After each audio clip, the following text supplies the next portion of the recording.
ফেনীর সোনাগাজীতে নুসরাতে জানাজায় হাজারো মানুষের ঢল, বাবাই পড়ালেন নামাজ। স্বজনদের হাহাকারে হৃদয় বিদারক পরিবেশ। নুসরাতের মৃত্যুতে দেশজুড়ে শোকদীপ্ত প্রতিবাদ, প্রয়োজনে দ্রুত বিচার আইনে ব্যবস্থা, দ্রুততম সময়ে অভিযোগপত্র দাখিল, আশ্বাস দুই মন্ত্রীর। অধ্যক্ষ সিরাজের বিরুদ্ধে মুখ খুলতে শুরু করেছেন সোনাগাজীর মানুষ। উঠে আসছে আরও যৌন হয়রানি সহ জালিয়াতির অভিযোগ। এবং ভারতের সঙ্গে দ্বিপাক্ষিক আলোচনার মাধ্যমে পানির ন্যায্য হিস্সা আদায়ের চেষ্টা চলছে। বিশ্ব পানি দিবসে প্রধানমন্ত্রীর ড্রেজিংয়ের মাধ্যমে পুরনো নদীপথ উদ্ধারের নির্দেশ।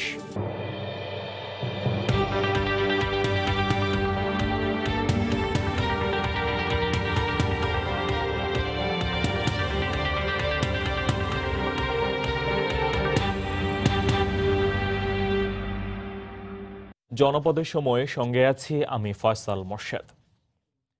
ফেনীর সোনাগাজীতে এখন নুসরাতের স্বজনদের আর্তনাদ আর হাহাকার। সোনাগাজীর চরচান্দিয়া গ্রামে তার জানাজায় অংশ নেন হাজার হাজার মানুষ। মেয়ের জানাজা পড়ান বাবা নিজেই। শেষবারের মতো তাকে দেখতে তার বাড়িতে ভিড় করেন শোকাহত প্রতিবেশীরা। কান্নায় ভেঙে পড়েন তারা। বাড়ি ফিরেছে নুসরাত। শোকার্ত মানুষের ভিড় ঠেলে তার নিথর দেহটি পৌঁছে দেয়া হয় বাড়ির আঙিনায়। পুরোটা পথ ছিলেন লাশের পাশে। সোনাগাজীর উত্তর চরচান্দিয়া গ্রামে নিজ বাড়িতে পৌঁছে আর সংজ্ঞা ধরে রাখতে পারেননি নুসরাতের ভাই। স্বজন ও সতীর্থদের কান্নায় ভারী হয়ে ওঠে বাতাস। তাই যারা ওর সাথে এরকম করছে তাদের বিচার হোক। আল্লাহ যেন ওকে বেঁচতে নসিব করে। অগ্নিকাণ্ডে আমার ফ্রেন্ডকে এরকম ভাবে মৃত্যুর দিকে ঠেলে দিছে, আজকে ওর মৃত্যু হয়েছে, ওইটা আমরা সহ্য করতে পারতেছি না। এখন এত মানুষ আসছে, তখন যদি এত মানুষ একসাথে হইতো তাহলে তো বিচার ঠিক মতোই হইতো। বৃদ্ধ দাদা হয়তো ভাবেননি তরুণী নাতনির লাশের ভার বইতে হবে তাকে। সরকারি সাবের পাইলট উচ্চ বিদ্যালয় মাঠে জানাজা শেষে দাদির কবরের পাশেই অন্তিম সায়ান হয় তার। বাবা নিজেই পড়ান মেয়ের জানাজা। অংশ নেন হাজার হাজার মানুষ। সরকার এই ব্যাপারে অত্যন্ত কঠোর, যাতে কোনো মতেই এই আসামিগুলো অথবা এই অপরাধীগুলো আইনের ফাঁকফোকর বের হয়ে না যেতে পারে। আমরা একটা কথাই বলতে চাই, এমন অপরাধীদের সর্বোচ্চ শাস্তির জন্য যা যা করণীয় আমরা সকলেই মিলে সেটা করব। যৌন হয়রানির অপমান আর প্রতিবাদের আগুন বুকে নিয়ে চলে যেতে হয়েছে নুসরাতকে। ফাঁকা পড়েছিল তার পরীক্ষার আসন। পড়ার টেবিলে এলোমেলো বইগুলো আর স্পর্শ পাবে না তার। কেবল রয়ে যাবে তার অকাল প্রয়াণের বেদনা। সময় সংবাদ, ফেনী। কোটি মানুষের ভালোবাসা আর চিকিৎসকদের অবিরাম চেষ্টাও ধরে রাখতে পারেনি নুসরাতকে। তবে পরিবার চাইছে হত্যার সুষ্ঠু বিচার। দ্রুত বিচার দাবি করেছেন মানবাধিকার কমিশনের চেয়ারম্যানও। ডিএনএ টেস্ট করার জন্য কিছু আলামত রেখেছে ঢাকা মেডিকেল কলেজ হাসপাতাল কর্তৃপক্ষ। তাই ময়না তদন্তের রিপোর্ট এখনই দেয়া সম্ভব হচ্ছে না বলে জানিয়েছেন হাসপাতালের পরিচালক। খান মোহাম্মদ রুমেলের রিপোর্ট।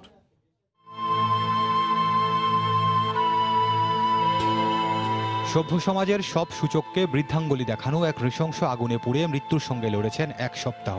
এর মধ্যে 5 দিন ছিলেন জীবন মৃত্যুর সন্ধিক্ষণে। চিকিৎসা বিজ্ঞান, যাকে বলে লাইফ সাপোর্ট, উন্নত চিকিৎসার জন্য নেয়ার কথা ছিল সিঙ্গাপুর।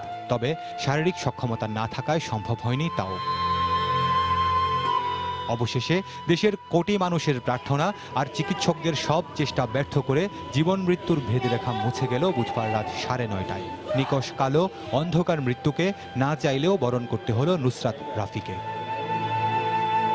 কোনো সান্ত্বনা, কোনো প্রবোধ কিংবা কোনো আশার বাণীর কি সম্ভব বাঁচ দেবে তার বাবা কিংবা ভাইয়ের হৃদয়ের ক্ষরণে?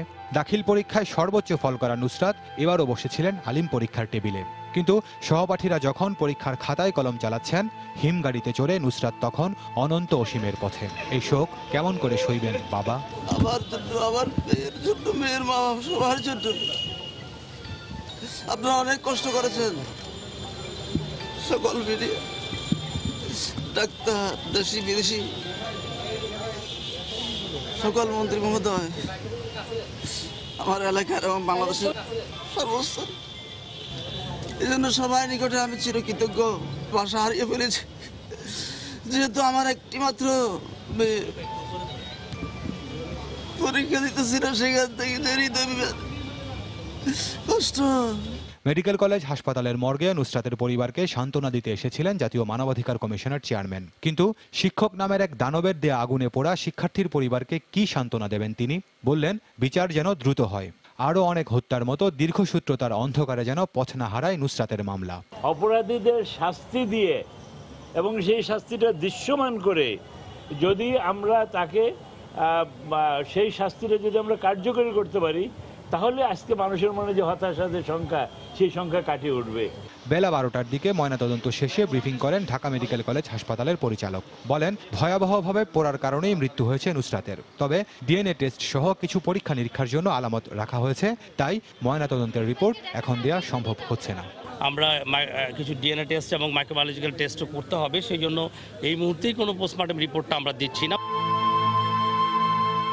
নুসরাতের মৃত্যু শুধু সামাজিক বিশ্বাস আর সম্পর্ককেই দলিত করেনি, এক শ্রেণীর মানুষের দানবীয় চেহারাও সামনে এনেছে।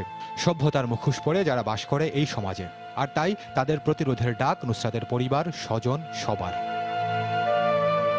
খান মোহাম্মদ রুমেল, সময় সংবাদ, ঢাকা। এদিকে নুসরাতের মৃত্যুতে দেশ জুড়ে প্রতিবাদের ঝড় উঠেছে। মানববন্ধন ও বিক্ষোভ কর্মসূচি পালন করেছেন দেশের বিভিন্ন স্থানের শিক্ষক, শিক্ষার্থী সহ সর্বস্তরের মানুষ। নুসরাতের উপর আগুন হামলায় জড়িত অধ্যক্ষ সহ অপরাধীদের দৃষ্টান্তমূলক শাস্তির দাবি জানিয়েছেন তারা। এমন মৃত্যু মেনে নেওয়া যায় না, আর তাই এমন সরব প্রতিবাদ। ফেনীর মাদ্রাসা ছাত্রী নুসরাতের জন্য বিচার চাইছেন সর্বস্তরের মানুষ।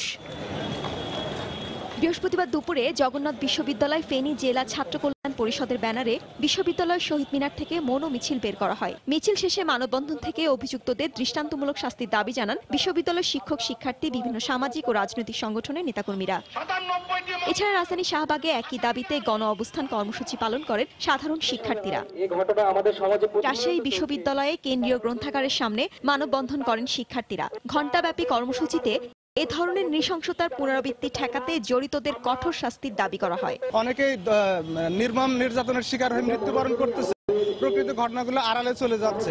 এর অন্যতম কারণ আমরা সঠিক বিচারগুলো পাচ্ছি না। বিচারহীনতার সংস্কৃতি ভেঙে নজির স্থাপন করার মতো শাস্তি দিতে হবে। চট্টগ্রামে প্রেস ক্লাবের সামনে মানববন্ধনে অংশ নেন বিশ্ববিদ্যালয়ের শিক্ষক, শিক্ষার্থী সহ সর্বস্তরের মানুষ। এ সময় নুসরাতের হত্যাকারীদের সর্বোচ্চ শাস্তির দাবি জানান তারা। সিলেটেও শাহজালাল বিজ্ঞান ও প্রযুক্তি বিশ্ববিদ্যালয়ে কেন্দ্রীয় গ্রন্থাগারের সামনে বিভিন্ন ব্যানার, ফেস্টুন হাতে প্রতিবাদ কর্মসূচি পালন করেন সাধারণ শিক্ষার্থী সহ বিভিন্ন সংগঠনের নেতাকর্মীরা। ধর্ষক বা সে হত্যাকারী যতই পাওয়ারফুল হোক না কেন, আমরা চাই তার যাতে বিচার হয়। রংপুরের সাধারণ ছাত্র অধিকার সংরক্ষণ পরিষদের উদ্যোগে রোকেয়া বিশ্ববিদ্যালয়ের প্রধান ফটকের সামনে মানববন্ধন হয়। অংশ নেন বিশ্ববিদ্যালয়ের শিক্ষক, শিক্ষার্থীরা। আমাদের ছেলে মেয়েদেরকে আমরা শিক্ষকের কাছে পাঠিয়ে দিয়ে যদি নিরাপদ থাকতে না পারি, তাহলে আমরা কার কাছে শিক্ষার্থীদের পাঠাবো? খুলনায় শিববাড়ি মোড়ে মানববন্ধনে বিভিন্ন শিক্ষা প্রতিষ্ঠানের শিক্ষার্থী সহ সর্বস্তরের মানুষ অংশ নেন। ধর্ষণ ও হত্যার মতো অপরাধ করে কেউ যেন পার না পেয়ে যায়, উঠে আসে এমন দাবি। এরকম ঘটনা যদি প্রতিনিয়ত ঘটতেই থাকে আর আমরা যদি এরকম ভাবে করে যাই, তাহলে প্রতিকারটা কি? আজকে নারীর কোথাও স্বাধীনতা নাই। যশোরে নুসরাত জাহান রাফিকে আগুনে ঝলসে হত্যার প্রতিবাদে প্রেস ক্লাবের সামনে মানববন্ধন করেন জেলা সমাজতান্ত্রিক ফ্রন্ট। ইসমা জাহান, সময় সংবাদ। এদিকে নুসরাতকে ঝলসে দেওয়ার ঘটনায় দোষীদের বিরুদ্ধে প্রয়োজনে দ্রুত বিচার আইনে ব্যবস্থা নেয়ার আশ্বাস দিয়েছেন আইনমন্ত্রী। স্বরাষ্ট্রমন্ত্রী বলেছেন, দ্রুততম সময়ের মধ্যে হত্যা মামলার অভিযোগপত্র দেয়া হবে। আর মামলার তদন্তকারী সংস্থাকে সতর্ক করে উচ্চ আদালত বলেছেন, তদন্তে গাফিলতি ও বৈপরীত্য পেলে পদক্ষেপ নেওয়া হবে। ফেনীর মাদ্রাসা ছাত্রী নুসরাত জাহান রাফির মৃত্যুতে জড়িতদের শাস্তির দাবিতে সোচ্চার গোটা দেশ। দ্রুত ব্যবস্থা নেওয়ার আশ্বাস এসেছে সরকারের তরফ থেকে। এই ঘটনায় প্রয়োজনে দ্রুত বিচার আইনে আশ্রয় নেওয়ার কথা জানিয়েছেন আইনমন্ত্রী। আর স্বরাষ্ট্রমন্ত্রী জানান, যত দ্রুত সম্ভব অভিযোগপত্র দাখিল করা হবে। যত সম্ভব তাড়াতাড়ি এটার চার্জশিট প্রদান করবেন। যারা এইখানে বিন্দুমাত্র জড়িত ছিল কেউ বাদ যাবে না, তাদের সবাইকে বিচারের মুখোমুখি আমরা করব। আমি প্রসিকিউশনকে নির্দেশ দিব যাতে এটাকে ফাস্ট ট্র্যাক করা হয়। নুসরাতের মৃত্যুতে শোক জানিয়েছেন হাইকোর্টও। তদন্তে গাফিলতি ও বিপরীতধর্মী মত পেলে পদক্ষেপ নেওয়া হবে বলেও সতর্ক করেছেন আদালত। মাননীয় আদালত তখন আমাদেরকে বললেন যে আমরা সমানভাবে আপনাদের মতো ব্যথিত, আপনারা একটু ভরসা রাখেন, তবে যে কোনো পর্যায়ে যদি কোনো ধরনের গাফিলাতি হয় আপনারা আসবেন, আমরা ইন্টারফেয়ার করব। অ্যাটর্নি জেনারেল জানালেন, দায়ীদের সর্বোচ্চ শাস্তির মুখোমুখি করতে লড়বেন তারা। যাদের জন্য এই মেয়েটির মৃত্যু হলো তাদের তো নিশ্চয়ই দৃষ্টান্তমূলক শাস্তি হবে এবং আশা করি এই ব্যাপারে রাষ্ট্রপক্ষ থেকে সমস্ত রকমভাবে প্রচেষ্টা নেওয়া হবে যাতে এই অপরাধীরা উপযুক্ত সাজা পায়। সাংবাদিক দম্পতি সাগর রুনি, কুমিল্লার শিক্ষার্থী তনু, চট্টগ্রামের গৃহবধূ মিতুর মতো নুসরাতের মামলাও যেন হারিয়ে না যায় সে বিষয়েও সতর্ক করেছেন আদালত। আফজাল হোসেন, সময় সংবাদ, ঢাকা। নুসরাতের মৃত্যুর পর মুখ খুলতে শুরু করেছেন ফেনীর সোনাগাজীর মানুষ। উঠে আসছে মাদ্রাসার অধ্যক্ষ সিরাজউদ্দৌলার নানা অতীত অপকর্মের কথা। বখতার মুন্নার রিপোর্ট, ক্যামেরায় ছিলেন জুলহাস তালুকদার।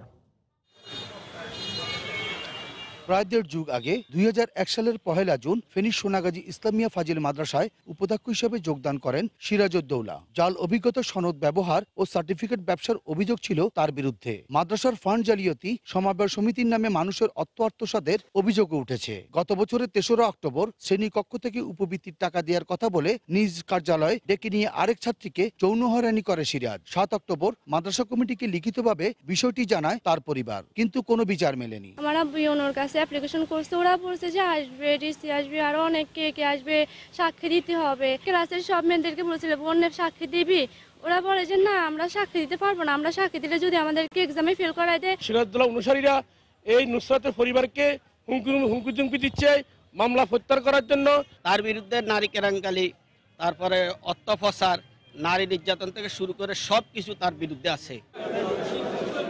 সিরাজের সব অপকর্মের শাস্তি হওয়া প্রয়োজন বলে মনে করেন মাদ্রাসার সভাপতি, ফেনীর ভারপ্রাপ্ত অতিরিক্ত জেলা ম্যাজিস্ট্রেট। ঘটনাগুলো আসলে কমিটি পর্যায়ে উত্থাপিত না হওয়ার কারণে এগুলো আমাদের দেখার বা আলোচনা করার সুযোগ হয়নি। তো এখন এই প্রিন্সিপাল সাহেবের বিরুদ্ধে অনেক অভিযোগ আমরা জানতে পেরেছি, অনেক পিছনের সময়ের এগুলো সবগুলো বিষয় নিয়ে আমরা এখন তদন্ত করছি। তদন্ত সাপেক্ষে আমরা সবগুলো প্রশ্নের জবাব দিতে পারবো।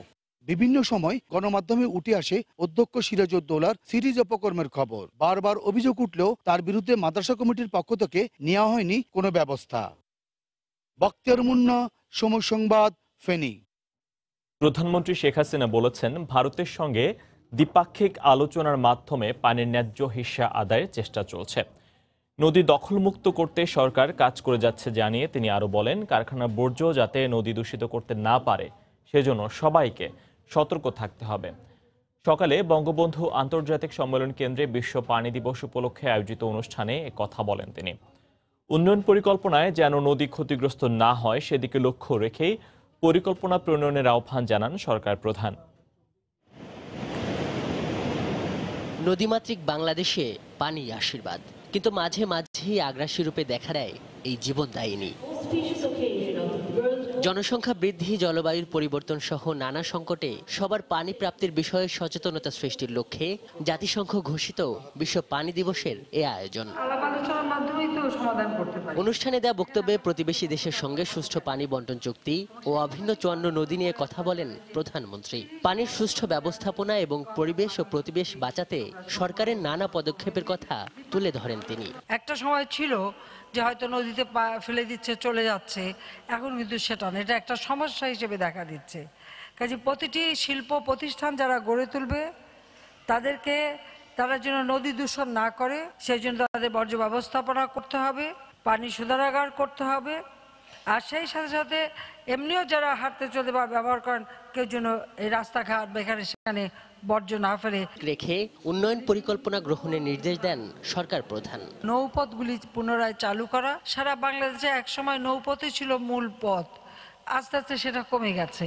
আর সেই সাথে যতই স্থাপনা আমরা করব বা বিল্ডিং তৈরি করব অথবা আমরা ব্রিজ তৈরি করব, তখন আমাদের ওটাও মাথায় রাখতে হবে যে ব্রিজের নিচে যেটা নদীর মূল স্রোত যাবে, কিন্তু বর্ষাকালে যে পানিটা আসবে সেই পানিটাও যেন থাকার জায়গাটা হয়। পানির অপচয় রোধে সবাইকে সতর্ক থাকার আহ্বান জানান প্রধানমন্ত্রী শেখ হাসিনা। যার যার দায়িত্ব যথাযথভাবে পালন করে আমাদের দেশটাকে আমরা গড়ে তুলতে চাই। আজহার লিমন, সময় সংবাদ, ঢাকা। পহেলা বৈশাখকে সামনে রেখে এখনই তৈরি করে রাখা হচ্ছে মিষ্টি। রাজধানীর মুসলিম সুইটসে গিয়ে এমন চিত্রই ধরা পড়ল বিএসটিআই এর চোখে। এছাড়াও অস্বাস্থ্যকর পরিবেশ ও নিরাপদ খাদ্যের বেশিরভাগ শর্ত না পূরণ করায় প্রতিষ্ঠানটিকে ৫ লাখ টাকা জরিমানা করেছেন ভ্রাম্যমাণ আদালত। এছাড়া তেজগাঁও ছাড়া আরও কয়েকটি এলাকায় অভিযান চালিয়েছে বিএসটিআই। টয়লেট থেকে কয়েক গজ দূরেই তৈরি হচ্ছে মিষ্টি। পুরো কারখানা জুড়েই স্যাঁতস্যাঁতে আর নোংরা পরিবেশ। মানা হয়নি নিরাপদ খাদ্যের বেশিরভাগ শর্তই। মিষ্টান্ন জগতের পরিচিত নাম মুসলিম সুইটসের রাজধানীর উত্তরার কারখানার অবস্থা এমনই। বৈশাখী উৎসব সামনে রেখে রাজধানীর বিভিন্ন শাখায় সরবরাহের জন্য 10 দিন আগেই মিষ্টি তৈরি করেছিল প্রতিষ্ঠানটি। সরেজমিনে গিয়ে দেখা যায় এসব মিষ্টি অস্বাস্থ্যকর পরিবেশে গাদাগাদি করে সংরক্ষণ করা হচ্ছে। নষ্ট হয়ে গেছে যার অধিকাংশই। পয়লা বৈশাখকে সামনে রেখে তারা আসলে আজ থেকে 15 দিন আগে থেকে মিষ্টি তৈরি করে স্টোর করেছে। নর্মালি কখনোই মিষ্টি শেলফ এতদিন হয় না, এবং এইটা যে 25 ডিগ্রি টেম্পারেচার রাখা হয়েছে কোনোভাবে এতদিন থাকবে না। একটি বিষয়। আর দ্বিতীয়ত হচ্ছে এখানে যে গাদের যে শিরা, সেটা কিন্তু মাসের পর মাস একই শিরা তার ব্যবহার করতেছে। এদিকে নোংরা পরিবেশে খাবার তৈরি এবং বিএসটিআই এর অনুমোদন না থাকায় তেজগাঁওয়ের দয়াল বেকারিতে অভিযান চালিয়ে নিয়মিত মামলা দায়ের করেছে বিএসটিআই। এই সময় অবৈধভাবে পানি বিক্রি বন্ধে এবং নন ফুড গ্রেড বোতলে করে নোংরা পানি বাজারজাত করার উদ্দেশ্যে রাখা 1,500-এরও বেশি পানির বোতল নষ্ট করা হয়। সকাল 7টা থেকে শুরু হওয়া এই অভিযান চলে দুপুর 2টা পর্যন্ত। এর আগে 2বার অভিযান চালিয়ে একবার 60,000 টাকা জরিমানা এবং আরেকবার 1 লাখ টাকা জরিমানা করা হয় এবং নিয়মিত মামলাও দায়ের করা হয়। কারখানা অবৈধ, তারপরে সে জেনে ব্যবহার করতেছে না জেনে ব্যবহার করতে জানে না। সোডিয়াম সাইক্লেট যেটা ক্যান্সার সৃষ্টিকারী একটা উপাদান, সেটা সে ব্যবহার করতে কয়েক বছর আগে এটা ব্যান্ড হয়ে গেছে, এটা ইউজ করা নিষিদ্ধ, কিন্তু সে ইম্পোর্ট করতেছে, ইউজ করতেছে। বিএসটি এর কোনো অনুমতি নাই। সে অনেকদিন আগে থেকেই জানে যে বিএসটিআই লাইসেন্স থেকে, এবং সবচেয়ে বড় কথা হলো যে এখান থেকে কয়েকশো গজ মাত্র দূরে বিএসটিআই অফিস, সেখান থেকে সে সব জেনে বুঝেই সে অবৈধ কাজগুলি চালিয়ে যাচ্ছে। এছাড়া তেজগাঁওয়ের বেশ কয়েকটি অবৈধ পানির কারখানায় অভিযান চালায় বিএসটিআই। ভেজাল খাদ্যের বিরুদ্ধে বিএসটিআই এর অভিযান অব্যাহত থাকবে বলেও জানানো হয়েছে। তাহিয়া রুবাইয়া তপলা, সময় সংবাদ, ঢাকা। নিরাপদ খাদ্য অভিযান নিয়ে আলোচনা করতে ঢাকা বিশ্ববিদ্যালয় টিএসসিতে সহকর্মী শাহরিয়ার জামান দীপের সঙ্গে আছেন জাতীয় ভোক্তা অধিকার সংরক্ষণ অধিদপ্তরের উপপরিচালক মঞ্জুর মোহাম্মদ শাহরিয়ার। সরাসরি চলে যাচ্ছে দীপের কাছে। আজকে আমরা নিরাপদ খাদ্য নিয়ে আলোচনা করব, সেই জন্য আমাদের সাথে অতিথিরা রয়েছেন। আমরা একটু কথা বলতে চাই তাদের সাথে, যে আপনি আমাদেরকে একটু বলবেন যে আপনারা তো অনেক দিন ধরে অভিযান পরিচালনা করছেন। প্রথমে আমি একটু আপনার কাছে জানতে চাবো এই অভিযানের ফলে আপনারা পরিবর্তনটি কি পেয়েছেন? জি ধন্যবাদ। প্রথমে আমি সবাইকে আমার মহাপরিচালক মহোদয়ের পক্ষ থেকে শুভেচ্ছা জানাচ্ছি। আমাদের যে ঢাকা সিটিতে এবং সারা বাংলাদেশে ভোক্তা অধিদপ্তর থেকে আমরা যে ভেজাল বিরোধী অভিযানগুলো করছি, এখানে আমাদের কিন্তু কিছু অবজারভেশন আছে, স্পেসিফিক অবজারভেশন। একটি হলো এই যে ভেজালের যেইভাবে উনি পড়তে পারেন, ভেজালের মধ্যে অনেক ব্যবসায়ী কিন্তু এই বিষয়টি অনেকে জানতেন না, অর্থাৎ আইন সম্পর্কে তাদের একটা বড় ধরনের অজ্ঞতা। দ্বিতীয়ত হলো আমরা যে কাজগুলো করছি, আগে যেমন একটা দৌরাত্ম্য দেখা যেত, তারা একটু ক্ষুব্ধ মনোভাব বা প্রকাশ করতেন, এখন কিন্তু আস্তে আস্তে এটার পরিবর্তন আসছে। তৃতীয়ত হলো আমরা যে প্রতিষ্ঠানগুলোকে আগে যে প্রথম অবস্থায় ফাইন করতাম, শুধু জরিমানা আরোপ করাই নয়, এটি হলো আমাদের অধিদপ্তরের লক্ষ্য, ব্যবসায়ীকে সচেতন করা, তাকে শুদ্ধ করা। মাননীয় প্রধানমন্ত্রী যে দিক নির্দেশনা, খাদ্যে ভেজাল এক ধরনের দুর্নীতি, এই দুর্নীতি রোধ কল্পে এবং আমাদের যে ভোক্তার আস্থাশীল সমৃদ্ধ বাংলাদেশ, এই বাংলাদেশ গড়ার লক্ষ্যে কিন্তু আমরা এখন কাজ করছি। তো এই কাজ করতে গিয়ে আমরা বিভিন্নভাবে, ধরেন খাদ্যপণ্য, ঔষধে আমরা কিন্তু কাজ করছি। তো ঔষধের ক্ষেত্রে আমি স্পেসিফিক বলে রাখি, আমাদের একটা অবজারভেশন ছিল, আমরা যখন অভিযান করেছি, আমরা ঢাকা সিটিতে 93% ফার্মেসিতে কিন্তু আমরা মেয়াদোত্তীর্ণ ওষুধ পাচ্ছি। দ্বিতীয়ত হলো পণ্যের ক্ষেত্রে, আমার দেশের যেই ধরুন একটু পাউরুটি কিনবে বেকারির পণ্য, বা অন্য মিষ্টির দোকানে গিয়ে দই কিনবে, এই ধরনের পণ্য কিনতে কিন্তু একটা বড় ধরনের মানে বিশৃঙ্খলা ছিল। এটি হচ্ছে সেখানে কিন্তু মেয়াদ থাকতো না, তারপরে সেখানে উৎপাদনের তারিখ, মেয়াদোত্তীর্ণ তারিখ, এই সামগ্রিক বিষয়গুলো থাকতো না। এই বিষয়গুলো না থাকার কারণে ভোক্তার কিন্তু যে অধিকারটুকু, এটা কিন্তু রক্ষিত হতো না। আর তৃতীয় বিষয় যেটি খাদ্য, আমরা একটি কথা বলে থাকি যে বাহিরে আলো, ভেতরটা অন্ধকার। ঢাকা শহরের যে নামি দামি হোটেল রেস্টুরেন্ট থেকে শুরু করে বাংলাদেশের প্রত্যন্ত এলাকায় ইউনিয়ন পর্যায় পর্যন্ত গিয়েছি আমরা, সেখানেও আমরা যেই দুরবস্থা দেখছি, এইগুলো কিন্তু আমরা এখন তাদের শুদ্ধতা আনানোর চেষ্টা করছি দুভাবে। একটি হলো আমরা এখন আইনটি সম্পর্কে সবাইকে সচেতন চেষ্টা করছি যে এইভাবে করলে আপনি কিন্তু এই আইনের আওতার মধ্যে পড়ে যাবেন। তো ব্যবসায়ীদের মধ্যে একটি কিন্তু প্রবণতা লক্ষণীয়, তারা কিন্তু আইনকে মান্য করার চেষ্টা করে, কিন্তু অনেক ব্যবসায়ী যারা জানেন না, একই সাথে কিছু দুষ্ট ব্যবসায়ী আছে যারা আইনকে বৃদ্ধাঙ্গুলি দেখাতে চেষ্টা করেন। এই যে মনস্তাত্ত্বিক কিছু বিষয় আছে, এই বিষয়গুলো কিন্তু আমাদের অধিদপ্তর, আমার যে সাপ্তাহিক সভায় প্রতি সোমবার আমার মহাপরিচালক মহোদয় বসেন, সারা দেশ থেকে যে তথ্যগুলো আসে সেই তথ্যগুলো নিয়ে আমরা কাজ করছি। একই সাথে একটু বলবো, আমরা এখন ধরুন আমার অধিদপ্তরে আমাদের যে টিমগুলো যায় তারা এসে আমার কাছে রিপোর্ট করার পরে এখন আমরা আজকে যাকে ফাইন করা হলো পরদিন সকালে সবাইকে ডাকি। একটু কি আমাদেরকে বলবেন যে আপনারা তো অভিযান অনেক দিন ধরে করছেন এবং কিছু আপনি যেহেতু বললেন যে কিছু পরিবর্তন আপনারা পেয়েছেন, একটু কি বলবেন যে এই অভিযানগুলো করতে গিয়ে আপনাদের কি কি ধরনের সমস্যার সম্মুখীন হতে হয় বা হচ্ছেন আপনারা? না, সম্মুখীন জাতীয় ভোক্তা অধিকার সংরক্ষণ অধিদপ্তরের এটি আপনারা সবাই জানেন যে আমাদের আসলে এই প্রতিষ্ঠান হওয়ার পরে এটি যেভাবে হওয়া উচিত লোকবলের যে লজিস্টিক সাপোর্ট লোকবল, এটি কিন্তু এখনও সে আঙ্গিকে নাই। এটির জন্য কাজ করা হচ্ছে, সরকারও এই বিষয়ে মনোযোগী এবং এটি আস্তে আস্তে কেটেও যাবে। কিন্তু একই সাথে আরেকটি বিষয় লক্ষণীয় বিষয়টা হলো, ধরুন একজন ব্যবসায়ী তিনি ভুল করেছেন, তিনি যখন দেখেছেন ভুল করেছেন, প্রমাণ পেয়েছেন, অনেক ক্ষেত্রে যারা শিক্ষিত, আমি নাম মেনশন করে বলছি না, শিক্ষিত মানুষজন অনেক সময় দেখাচ্ছেন যে বলেও ফেলছেন অনেক সময় আপনার বিরুদ্ধে সাংবাদিক সম্মেলন করব। এটা এক ধরনের দৌরাত্ম্য।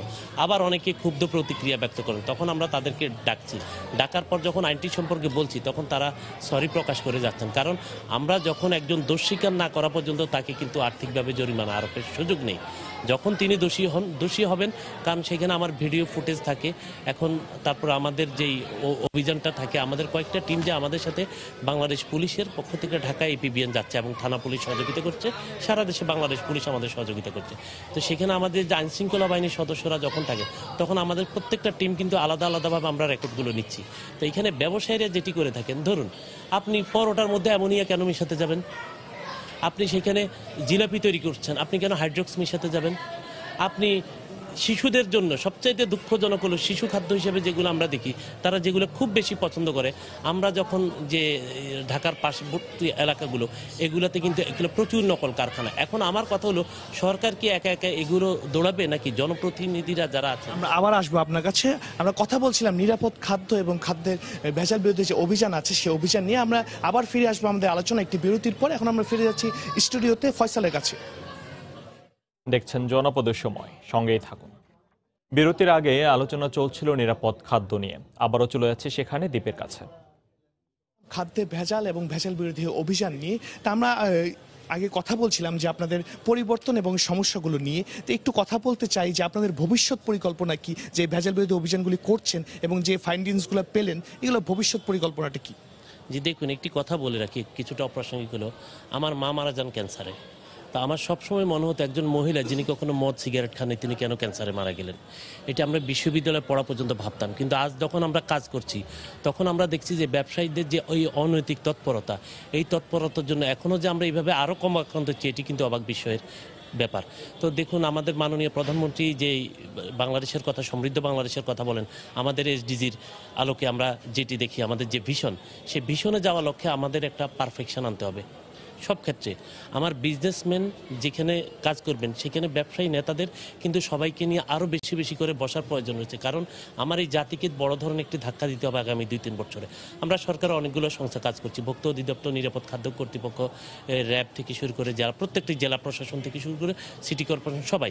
তো এইখানে আমরা এই যে এখন কিছুটা যে আরও সমন্বয়ের প্রয়োজন রয়েছে অভিযানগুলোতে, সকল সংস্থার মধ্যে আরও নিবিড় তদারকি পর্যবেক্ষণ আরেকটু প্রয়োজন রয়েছে। এই কারণ যখন আমরা যাই, একজন ব্যবসায়ী দেখা যায় বছরে 5-6 বারও কিন্তু জরিমানা খেয়ে যাচ্ছেন। আমরা এখন তাদেরকে সেই সুযোগ দিচ্ছি না, যারা একবার জরিমানা যাদের আরোপিত হয় তাহলে কেন সে একই ভুল আবার করবে। আমরা তখন তাদেরকে ডাকছি, একটি সময় দিচ্ছি 7 দিন বা 10 দিন, এর মধ্যে যদি পরিবর্তন না হয় আমরা 2-1টি কিন্তু আস্তে আস্তে সাময়িকভাবে বন্ধ করছি। এই সাময়িকভাবে বন্ধ করার ক্ষেত্রে তারা কিন্তু এখন আইনের প্রতি সমীহ হয়ে একটু শুদ্ধতা আনছেন।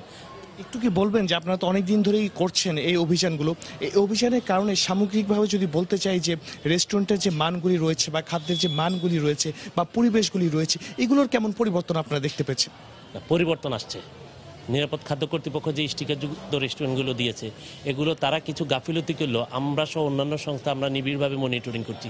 এই ক্ষেত্রে দৃশ্যমান কিছু পরিবর্তন হচ্ছে। একই সাথে আমরা যখন অভিযানগুলো করছি তারা আগে ন্যূনতম যেই বিষয়টুকু, ধরুন আপনি অ্যামোনিয়া দিচ্ছে, এটি কি দেখার কথা না বাইরে থেকে, তারপর হাইড্রোক্স মিশাচ্ছে, এই বিষয়গুলো তাদেরকে যখন আমরা বলছি ধর্মীয় এবং নৈতিক বিভিন্ন ব্যাখ্যা দিয়ে বলছি এবং ব্যবসায়ী নেতাদের অনুরোধ করছি প্রত্যেকটি এলাকাতে গিয়ে সভা করছি আমরা। যেমন গতকাল মৌলভীবাজার, পরশুদিন শ্যামবাজারে, এভাবে আমরা ঢাকার কারণ বাজার থেকে সব জায়গায় কিন্তু আমরা এখন ব্যবসায়ী নেতাদের সাথে মিটিং করছি। নেতাদের দায়িত্ব হলো এই বিষয় নিয়ে কিন্তু তাদের আরও আগাতে হবে। তারা যতটুকু আছেন আমাদের অনুরোধ থাকবে তারা আরও বেশি করে কাজ করবেন। একটু উদাহরণ দিচ্ছি, আমাদের একজন অফিসার একটা জায়গায় যখন জরিমানা করা আসলে, একজন সৎ অফিসার, এখন তার বিরুদ্ধে তারা দিয়ে রাখলেন সে চাঁদাবাজি করে। আমি হোটেল রেস্টুরেন্ট মালিক সমিতির মহাসচিব এবং সভাপতি এই দুজনকে আমরা তখন কথা বলেছি, আপনারা এই ধরনের মিথ্যা কথা কীভাবে লিখতে পারলেন? তখন তারা বলেছে আসলে এটা আমরা লেখার জন্য লিখেছি। তো এই ধরনের যে হীনমানসিকতা, দৌরাত্ম্য, আমার ভিতরে যদি বিবেকের যদি ডাক না আসে, আমার ভিতর আর্থিক শুদ্ধতা না আসে, তাহলে ধাক্কা দিয়ে তো এদেরকে কতটুকু শুধরাতে পারবেন? তখন আমরা বলেছি যে আপনি যদি ঠিক না হন তাহলে কিন্তু আমরা যখন সরকারের পক্ষ থেকে যদি আপনাকে সংশোধন উদ্যোগ নেওয়া, তাহলে কিন্তু আমি আইনের যে পর্যায়ক্রমিক ধারা সেগুলোই ব্যবহার করব। সেই ধারাগুলো ব্যবহার করতে গেলেও আপনার একটু কষ্ট আসবে। এই জন্য আমরা তাদের অনুরোধ করছি সবাইকে, শুধু ঢাকায় নয় বাংলাদেশের সব জেলায়, যে আসন্ন রমজানকে সামনে রেখে আমরা আর একটু প্রচার বাড়িয়েছি, সবাইকে অনুরোধ করছি আমাদের যে শুদ্ধতাটুকু, এই শুদ্ধতাটুকু ব্যক্তি থেকে শুরু হতে হবে। আমি ব্যক্তি যদি আমার প্রতিষ্ঠানে শুদ্ধতা না আনি তাহলে বাইরে থেকে তো আর অন্য কেউ এসে আমাকে শুদ্ধ করে দিয়ে যাওয়ার প্রয়োজন নেই। ভবিষ্যৎ থেকে আপনাদের যে কাজের ক্ষেত্র বা পরিধি রয়েছে বা যেভাবে আপনারা কাজ করছেন, কাজের ধরন, এগুলো পরিবর্তন করার কোনো সম্ভাবনা আছে কিনা? জি, আমাদের তো এখন আমরা যেটা কাজ করছি, দেখুন এই যে বর্তমান সরকার পূর্ববর্তী মেয়াদে কয়েকটি আইন, নিরাপদ খাদ্য আইন, তারপর যে ভোক্তা অধিকার সংরক্ষণ আইন সহ আরও কিছু আইন আমাদের যেগুলো হচ্ছে, খাদ্যপণ্য ঔষধে আমাদের আনতে হবে পারফেকশন।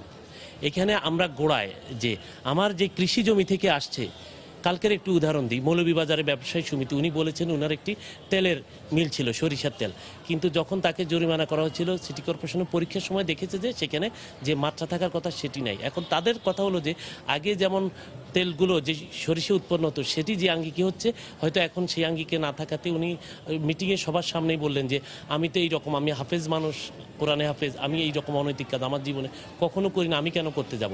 তো তাদেরও কিন্তু জিজ্ঞাসা আছে। এখন আমাদের যদি সমন্বিত সংস্কার যেটা বলি, সবাইকে নিয়ে বসতে হবে, সবাইকে নিয়ে বসে যেই জায়গাটুকুতে আমাদের যে অভাব আছে সেটি হলো সবচেয়ে বড় অভাব হলো নীতিবোধের। আমি স্পষ্টভাবে বলতে চাই সবার উদ্দেশ্যে যে আমাদের মনোযোগিতার অভাব। ব্যবসায়ী নেতৃবৃন্দ যদি মনোযোগী হন, একটি হোটেল রেস্টুরেন্ট দিয়ে দিলেন বা একটি ব্যবসা দিয়ে দিলেন আর খবর নেবেন না, এটা তো হতে পারে না। আমরা এখন উদ্যোগ নিয়েছি যে প্রত্যেকটি রেস্টুরেন্টে মালিক অথবা তার পক্ষের কেউ, ম্যানেজার, শেফ বা বাবুর্চি এবং মেসিয়ারদের মধ্যে প্রধান যিনি, তারা মিলে সপ্তাহে একদিন বসতেই হবে এবং এটি কিন্তু কাজ হচ্ছে। আমরা এখন দেখছি মেসিয়া তাকে সম্মানিত বোধ করে, শেফ বা বাবুর্চি ভাবে যে একটু তার নিজেকে সম্মানিত বোধ করে এবং নিজের মধ্যে ওনারশিপ গ্রো করে। আমরা এখন তাদেরকে এই পরামর্শগুলো দিচ্ছি। একই সাথে বিদেশ থেকে আমদানি পণ্যের ক্ষেত্রে আমরা দেখি যে লাগেজ পার্টির মাল ভরে গেছে, আমদানিকার কিন্তু পণ্য মানে দাম পাচ্ছে না। আবার আপনারা র্যাবে যখন সারোয়ার গেল, সেখান থেকে যখন ইন্ডিয়ান যে বিভিন্ন তেলগুলা ব্যাপক পরিমাণ নকল। ধন্যবাদ আপনাকে। আপনার কাছ থেকে শুনছিলাম যে খাদ্যে ভেজাল এবং ভেজাল বিরোধী অভিযান নিয়ে ওনারা যে অভিযান পরিচালনা করছে তার বিষয়ে বিস্তারিত। তো উনি যেটি বললেন আসলে যে সামগ্রিক পরিস্থিতি যদি পরিবর্তন করতে হয় তাহলে সবাই একটি সম্মিলিত প্রচেষ্টার প্রয়োজন। এই সম্মিলিত প্রচেষ্টার মাধ্যমেই কিন্তু এই খাদ্যে ভেজালের যে বর্তমান অবস্থা রয়েছে সেটি পরিবর্তন করা যাবে। এই জন্য কিন্তু ওনারা যেটি বলছেন যে ভবিষ্যতে তাদের বেশ কিছু কার্যক্রম রয়েছে যেগুলোর মাধ্যমে তারা চেষ্টা করছেন, করে যাচ্ছেন এবং করবেন ভবিষ্যতে, যে খাদ্যে ভেজালটি কিভাবে পুরোপুরি নির্মূল করা যায়। তো এই ছিল আসলে আমার কাছে এখান থেকে সর্বশেষ। ফিরে যাচ্ছি স্টুডিওতে ফয়সালের কাছে। এবার চট্টগ্রামে মাদ্রাসা থেকে এক শিক্ষার্থীর লাশ উদ্ধার করেছে পুলিশ। এ ঘটনায় জিজ্ঞাসাবাদের জন্য ৩ জন শিক্ষককে আটক করা হয়েছে। পরিবারের দাবি, নিহত হাবিবুরকে পরিকল্পিতভাবে হত্যা করা হয়েছে। ঘটনা তদন্ত করে আইনি ব্যবস্থা নেওয়ার আশ্বাস দিয়েছে পুলিশ। স্বজন ও স্থানীয়রা জানায়, বুধবার রাতে চট্টগ্রাম নগরীর ওয়াজিদিয়া এলাকায় আবু বকর সিদ্দিক আল ইসলামিয়া মাদ্রাসার ৫ম তলায় হাবিবুরের ঝুলন্ত লাশ দেখে সহপাঠীরা খবর পেয়ে পুলিশ গিয়ে মরদেহটি উদ্ধার করে চট্টগ্রাম মেডিকেলে পাঠায়। তার শরীরের বিভিন্ন স্থানে আঘাতের চিহ্ন রয়েছে। স্বজনদের দাবি, হাবিবুরকে পরিকল্পিতভাবে হত্যা করা হয়েছে। রশিটা মাঝখানে বাঁকা, ঢিল লুজ বোঝা যাইতেছে। ছেলেটার বডি বাঁকা, পা এরকম বাঁকা ভ্যান হয়ে রয়েছে। তো এই ছেলেটাকে এইভাবে রশি লটকাইয়াই ওরে আমি মনে করি ওকে খুন করা হয়েছে। হুজুর তো একটা নাই, সব পালাইছে। আর হুজুরা যদি না করে 10 বছর ছেলেটা কি এমনি মারা যেতে পারবে না? এ ঘটনায় জড়িত সন্দেহে জিজ্ঞাসাবাদের জন্য তিনি শিক্ষককে আটক করেছে পুলিশ। বিষয়টা তদন্ত করে দেখছি। ইতিমধ্যে আমরা এখান থেকে জিজ্ঞাসাবাদের জন্য আমরা 2-3 জন মাদ্রাসার শিক্ষকদের নিয়ে গিয়েছি থানায়। তাদের কাছ থেকে আমরা জিজ্ঞাসাবাদ করছি আর আমরা তদন্ত করছি। আমরা আইনগত ব্যবস্থা নিয়েছি। 2018 সালের ফেব্রুয়ারি মাসে বাইজিদ থানাধীন ওই মাদ্রাসায় ভর্তি হয় হাবিবুর রহমান। তার হত্যার সঙ্গে জড়িতদের দ্রুত আইনের আওতায় আনার দাবি জানিয়েছেন স্বজন ও এলাকাবাসী। শফিকুল আলম, সময় সংবাদ, চট্টগ্রাম। জনপদের সময় পর্যায়ে শিরোনামগুলো জানিয়ে দিচ্ছি আরেকবার। ফেনী সোনাগাজীতে নুসরাতে জানাজায় হাজারো মানুষের ঢল, বাবাই পড়ালেন নামাজ। স্বজনদের হাহাকারে হৃদয় বিদারক পরিবেশ। নুসরাতের মৃত্যুতে দেশজুড়ে শোকদীপ্ত প্রতিবাদ, প্রয়োজনে দ্রুত বিচার আইনে ব্যবস্থা। দ্রুততম সময়ে অভিযোগপত্র দাখিল, আশ্বাস 2 মন্ত্রীর। অধ্যক্ষ সিরাজের বিরুদ্ধে মুখ খুলতে শুরু করেছেন সোনাগাজীর মানুষ। উঠে আসছে আরও যৌন হয়রানি সহ জালিয়াতির অভিযোগ। এবং ভারতের সঙ্গে দ্বিপাক্ষিক আলোচনার মাধ্যমে পানির ন্যায্য হিস্সা আদায়ের চেষ্টা চলছে। বিশ্ব পানি দিবসে প্রধানমন্ত্রী ড্রেজিংয়ের মাধ্যমে পুরনো নদীপথ উদ্ধারের নির্দেশ। এই ছিল এখনকার মতো। যে কোনো খবর পেতে ভিজিট করুন সময়.news.tv। আপনার মোবাইলে সময় সংবাদ দেখতে ও সকল খবর পেতে ডাউনলোড করুন সময় অ্যাপ। আর সঙ্গে থাকুন সময়।